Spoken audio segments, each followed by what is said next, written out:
लोक शक्ति संजीवनी फाउंडेशन के प्रदेश अध्यक्ष प्रसिद्ध उद्यमी वरिष्ठ सामाजिक कार्यकर्ता डॉक्टर संजय राजाराम सोनवणे के पुत्र विदेश से लौटे उच्च शिक्षित युवा सक्षम नेतृत्व और फाउंडेशन की कोर कमेटी की अध्यक्ष स्वराज सोनवणे ने प्रेस कॉन्फ्रेंस लेकर आज की राजनीतिक स्थिति, राजनीति की गिरी हुई गुणवत्ता, जनप्रतिनिधि कैसे हों, वास्तव में विकास क्या है।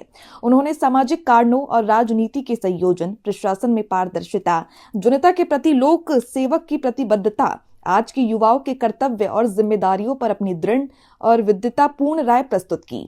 स्वराज सोनवणे ने अपील की है कि युवाओं को महापुरुषों की विचारधारा से देश को आगे ले जाने में योगदान देना चाहिए। इसके साथ ही स्वराज ने युवाओं से स्वच्छ, पारदर्शी शासन और सार्वजनिक सेवा के लिए राजनीति में सक्रिय होने की अपील की।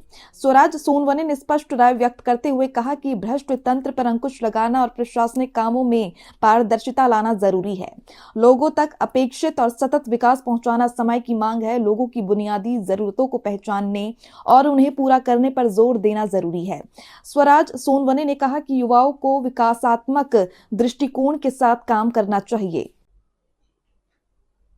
काय सांगाल, आता सध्या राज्य आणि देशामध्ये ज्या पद्धतीचं किंबहुना रायगड जिल्ह्यातही राजकारणाचा जो दर्जा खालावलेला दिसतोय, कसं बघता या राजकारणाकडे? नेत्यांची वक्तव्य असेल, कृती असेल, कसं बघता एक तरुण म्हणून आजच्या राजकारणाकडे? नाही, निश्चितपणे जो राजकारणाची पातळी आहे ती घसरलेली आहे, याच्यात काहीच दुमत नाही, हे तुम्ही पण नकारू शकत नाही. आज खरं मध्ये आपण जिथे बसलेलो आहोत, ती जो रायगड जिल्हा आहे, तो छत्रपती शिवाजी महाराज, डॉक्टर बाबासाहेब आंबेडकर यांच्या पदस्पर्शाने पावन झालेला जिल्हा आहे. आणि त्या महापुरुषांनी जे आपल्याला स्वच्छ विचार दिले, त्या स्वच्छ विचारांच्या आधारेच सध्याचं राजकारण तरुणांनी राजकारणामध्ये येऊन केलं पाहिजे आणि तेच खरं तर जनतेला अपेक्षित आहे.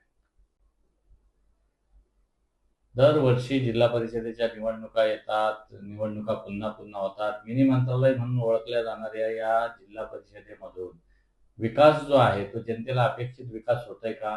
विकासाचं नेमकी संकल्पना काय आहे? कसं बघता विकास या संकल्पनेकडे आपण? जर खरं तर तुम्ही जिल्हा परिषदेचं स्ट्रक्चर बघितलं तर त्याच्यामध्ये वेगवेगळ्या प्रकारचे डिपार्टमेंट्स असतात. मग ते इरिगेशन असो, पब्लिक वर्क असो, हेल्थ असो, अशा वेगळ्या आणि अनेक सामाजिक न्याय असो, अशा अनेक प्रकारच्या त्याच्यामध्ये डिपार्टमेंट्स असतात आणि त्या डिपार्टमेंट्सच्या माध्यमातनं वेळेवरती जनतेला त्यांचं जे गरजा आहेत, मूलभूत गरजा आहेत, त्या पूर्ण झाल्या पाहिजेत. आणि हे होत असताना जर त्याच्यामध्ये कुठेही भ्रष्टाचार असेल, तर तो भ्रष्टाचाराने विकासाला डिले होतो, विकासाला विलंब होतो आणि म्हणून पारदर्शक विकास झाला पाहिजे, हे खरं तर लोकांना अपेक्षित आहे. मला सांगा, आपले वडील जे आहेत ते डॉक्टर संजय सोनवणे सामाजिक कार्यामध्ये आहेत, शैक्षणिक कार्यामध्ये आहेत आणि चांगल्या पद्धतीनं राज्यभरामध्ये आपलं प्रतिष्ठानच्या माध्यमातून कार्य आहे. कशा पद्धतीनं आपण हा समाजसेवेचा वारसा पुढे नेताय? काय सांगाल एक तरुण म्हणून? आमची लोकशक्ती संजीवनी प्रतिष्ठान महाराष्ट्र या नावाने संस्था आहे आणि त्या संस्थेच्या माध्यमातून गेले अनेक वर्ष आम्ही जिथे म्हणजे रुद्रवली असो किंवा रुद्रवलीच्या बाहेरची गाव, आपले जिल्हा असो, तालुका असो, जिल्हा असो, राज्य असो आणि देश लेवलवर सुद्धा, म्हणजे तुम्हाला सांगू इच्छितो की जेव्हा उत्तराखंडमध्ये पूर आला होता, त्या त्या त्या दरम्यान सुद्धा आम्ही उत्तराखंडमध्ये सुद्धा मदत करून लोकांना तिथनं सुद्धा बाहेर काढलेलं आहे.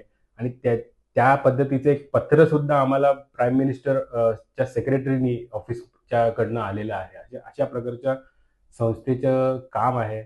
आणि डॉक्टर संजय सोनवणे हे एक सुशिक्षित आणि जाणकार व्यक्तिमत्व आहे, ज्यांना पूर्ण जिल्हाभर, राज्यभर अनेक लोक त्यांच्याकडे येऊन मार्गदर्शन घेत असतात आणि त्यांच्याच मार्गदर्शनाखाली आणि विचारांखाली खरं तर मी लहानपणीपासनं वयाच्या 10 वर्षापासून मी सामाजिक कार्यात काम माझं चालू केलेलं.